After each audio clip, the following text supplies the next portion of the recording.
কি করেছে এই অন্তর্বর্তীকালীন সরকার? আমরা অনেকেই অনেক সময় বিরক্ত হয়ে এই প্রশ্ন কিন্তু ছুড়ে বসি। বিগত 7 মাসে 200-রও বেশি আন্দোলন দেখে আমরা হয়তো ধরেই বসি আসলে কি কিছু হচ্ছে না, আসলে কি কিছু করতে পারতেছে এই সরকার। এবং আমরাও এটাও ভুলে যাই যে যখন ডক্টর মোহাম্মদ ইউনূস অন্তর্বর্তীকালীন সরকার হিসেবে দায়িত্ব নিয়েছিলেন তখন সব দিক দিয়ে ভঙ্গুর এই দেশ সামলানো কতটা চ্যালেঞ্জিং ছিল তার জন্য। যাই হোক, তারপরেও আসেন একটু জেনে নেই 7 মাসে আসলেই তিনি কি এমন করেছেন। প্রথমত, এই অন্তর্বর্তীকালীন সরকার সর্বশেষ 6 মাসে দেশি বিদেশি ঋণ পরিশোধ করেছেন প্রায় 62,000 কোটি টাকা। এরপর দেশের রেমিটেন্সের যে প্রবাহ সেটা বেড়েছে 18.49 বিলিয়ন মার্কিন ডলার, যা গত বছরের এই সময়ের তুলনায় 4 বিলিয়ন ডলারেরও বেশি। দেশের যে রিজার্ভ, সেই রিজার্ভ বেড়ে দাঁড়িয়েছে 2140 কোটি টাকা। এবং এখন রমজান মাস, এবং আমরা বিগত বছরগুলোতে দেখেছি রমজান মাস এলেই দ্রব্যমূল্যের একটা অন্যরকম ঊর্ধ্বগতি লক্ষ্য করা যায়। বাট এবছর সারপ্রাইজিংলি দ্রব্যমূল্যের বাজারটা স্বস্তিতে রয়েছে, অনেক পণ্যের দামই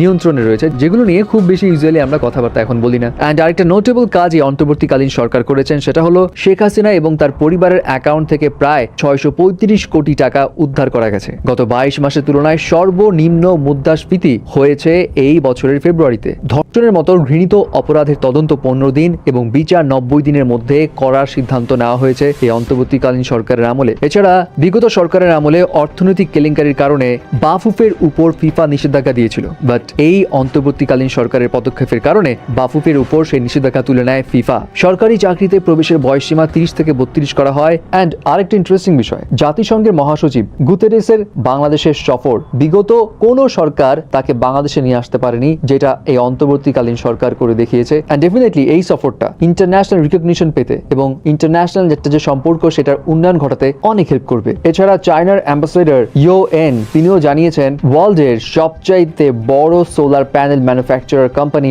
লংগি তারা ডিসিশন নিয়েছে বাংলাদেশে একটা কোম্পানি সেট আপ করবে, বাংলাদেশের সোলার প্যানেল ম্যানুফ্যাকচারিং এ তারা ইনভেস্ট করবে, যেটা অন্তর্বর্তীকালীন সরকারের বাংলাদেশকে যে ইকোনমিক হাব বানানোর একটা যে প্ল্যানিং, সেই প্ল্যানিং এর একটা বড় অংশ হতে চলেছে। এছাড়া ডক্টর মোহাম্মদ ইউনূসের কূটনৈতিক আরো বেশ কিছু কারিশমা রয়েছে, যেমন ইলন মাস্কের সঙ্গে তার কথোপকথন এবং স্টারলিংকের বাংলাদেশে আসার একটা আভাস, যে ইন্টারনেট বাংলাদেশে আসলে একটা অন্যরকম বিপ্লব ঘটবে বাংলাদেশের টেকনোলজিতে। সো বলার মতো হয়তো অনেক কিছুই আছে, বাট উল্লেখযোগ্য এই কাজগুলো আমরা হয়তো শুনি বাট মনে রাখি না, কারণ চারদিকে আন্দোলন, নেগেটিভ একটা ভাইব ক্রিয়েট করা। এনিওয়ে, তারপরেও অন্তর্বর্তীকালীন সরকারের 7 মাসের এই কার্যকলাপ দেখে আপনার কি অপিনিয়ন জানাবেন কিন্তু।